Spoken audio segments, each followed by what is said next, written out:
সন্ধ্যা দেব তো সেই 6:30টার পর। শীতকালে একটু তাড়াতাড়ি আমরা অবশ্য দিয়ে দিই, কিন্তু গরমকালে 6:30 7টায় দিই।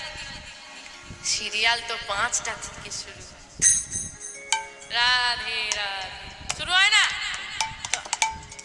তুলসী তলায় প্রদীপ দেব সেইটুকু সময় যেটুকু সময় সিরিয়ালের ফাঁকে বিজ্ঞাপন দেব।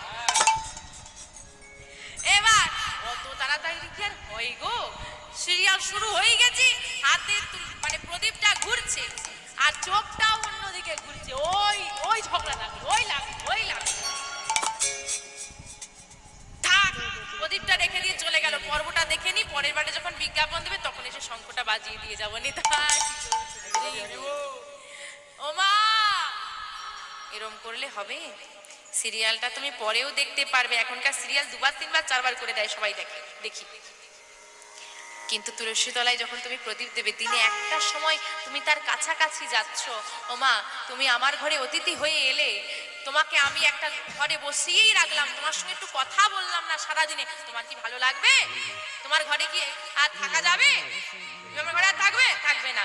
সে তোমার ঘরে সারাদিন একা বসে আছে, সন্ধ্যাবেলায় তুমি যাবে, তার সঙ্গে একটু কথা বলবে, তাকে একটু সময় দেবে, সেটুকু সময় তুমি সিরিয়ালকে দাও, সে কি তোমার ঘরে বাঁশ বাঁধবে? নিদাই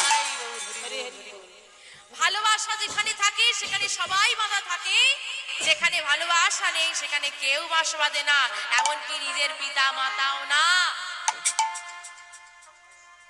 তুমি যদি তোমার ছেলেকে না ভালোবাসো, সে তোমার কাছে থাকবে না। ছেলে যদি পিতা মাতাকে ভালো না বাসে, 2 ছেলে, বড় ছেলে ছোট ছেলে, বড় ছেলে বাইরে থাকে কিন্তু প্রতিদিন বাবা মায়ের খোঁজ নেয়, আর ছোট ছেলে ঘরে থাকে কিন্তু জিজ্ঞেস করে না বাবা মা কেমন আছো, সারাদিন ছাই পাশ গিলে পড়ে থাকে রাস্তাতে। পিতামাতা কাকে ভালোবাসবে? ছোটকে না বড়কে?